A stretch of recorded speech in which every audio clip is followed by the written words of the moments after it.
दोस्तों, मैं आपको सुना रहा हूं अपनी मंडली की सदस्य रश्मि कुलश्रेष्ठ की लिखी कहानी सिंदूर खेला। इस कहानी में अब तक आपने सुना, वंदना अपनी नौकरी की वजह से अपने पति अमर से दूर कोलकाता में रह रही है। वो चाहती है कि इस दुर्गा पूजा में अमर उसके पास आए, लेकिन अमर उसे कोई जवाब नहीं देता है। दुर्गा पूजा शुरू हो चुकी है और वंदना उसके आने का इंतजार कर रही है। अब आगे। मन किसी खाली कुएं सा होता है, जो बोलो वही गूंजता रहता है। जब भी मैं आंखें मूंद कर कहती कि अमर आएगा, तो बंद पलकों के पीछे एक मंजर उकेरने लगता कि वो मेरे आसपास है। ढोलनुमा ढाक की थाप पर मैं धुनुची लेकर आरती कर रही हूं और वो मेरी तस्वीर ले रहा हो। Enjoying Durga Puja eight Kolkata. रात को 3 बजे मैंने अपनी फोटो सोशल मीडिया पर डाल दी। 2 मिनट बाद अमर ऑनलाइन आया। मैं उसके लाइक कमेंट का इंतजार करती रही, लेकिन बहुत देर तक कोई जवाब नहीं आया। इंतजार से थक कर मैं खिड़की के पास खड़ी हो गई। बुझती हुई धूनी की महक हवा में तैर रही थी। मैंने सांस भरी तो अतीत सांसों में घुलने लगा। मैं 3.5 साल पुराने अलवर में अपने मायके की दहलीज पर मुंह फुलाए खड़ी थी। घर जैस्मिन की महक में डूबा था। माँ, ये जैस्मिन वाला रूम फ्रेशनर क्यों डाला? रोज क्यों नहीं? नाक बंद करके हाथ नचाते हुए माँ से पूछा था मैंने। सच कहूं तो पूछना कुछ और था। कुछ और यानी लड़के से मिलना जरूरी है क्या? साड़ी पहनना जरूरी है क्या? और इवन शादी करना जरूरी है क्या? ये सब पूछ नहीं पाई तो इस महक को लेकर लड़ बैठी थी।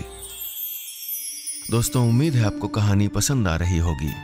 इस सेगमेंट के एंड में ऊपर एक विंडो दिखेगी, जिसको दबाकर आप सीधे अगला सेगमेंट सुन सकते हैं। और हाँ, अगर अपनी बात मुझ तक पहुंचाना चाहते हैं तो फेसबुक या इंस्टाग्राम पर हमारे ऑफिशियल पेज पर आइए, यूट्यूब पर हमारे ऑफिशियल चैनल पर आइए। तीनों जगह आप टाइप करिएगा नीलेश मिश्रा, NEELESHMISRA। साथ में वेरिफिकेशन का ब्लू टिक भी मिलेगा, जिससे आप जान पाएंगे कि यही असली पेज या चैनल है।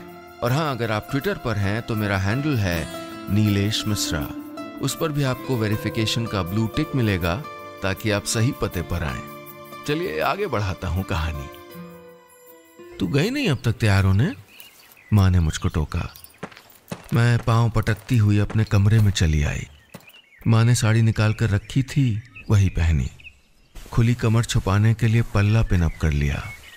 बाल बांधे, बिंदी लगाई और आईने के सामने खड़ी आंखों में काजल भरने लगी।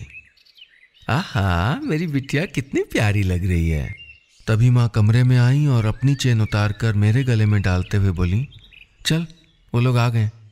अमर भी तो बोल सकती थी माँ। हाँ, नाम पता था मुझे। ये भी कि इसी शहर में नौकरी थी, और ये भी कि मैं तस्वीर में पसंद आ गई थी उसको। अब मुझे पसंद करना था उसे। कुछ मिनट बाद मैं ड्राइंग रूम में बैठी थी। मेरे ठीक सामने सोफे के दोनों हत्थों पर कोहनी टिकाए जो इंसान बैठा था, शायद वही अमर होगा, मैंने सोचा। सीधे कड़े बाल, लंबा कद, आंखों पर चश्मा और ठोड़ी पर गड्ढा, अब Dimple. So what's your plan for the future? जब हमें अकेले बात करने छोड़ दिया गया तो उसने पूछा।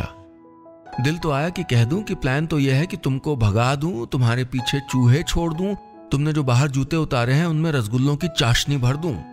लेकिन मैंने हल्का सा मुस्कुराते हुए कहा, ये जो रिश्ते आ रहे हैं इनसे जान छूटे तो मन लगा के CS की तैयारी करूंगी। तैयारी आप शादी के बाद भी कर सकती हैं। I like career oriented girls. उसने ऐसे कहा जैसे कह रहा हो आई लाइक यू। उसने साथ लाया बुके मेरी तरफ बढ़ाया तो गुलाब की भीनी खुशबू सांसों में तैर गई। पहली दफा महसूस हुआ कि दिल वाकई बाईं तरफ होता है। दोस्तों, आगे की कहानी सुनने के लिए ऊपर जो छोटी सी विंडो देख रहे हैं उसको क्लिक करिए और सीधे अगले सेगमेंट में पहुंच जाइए।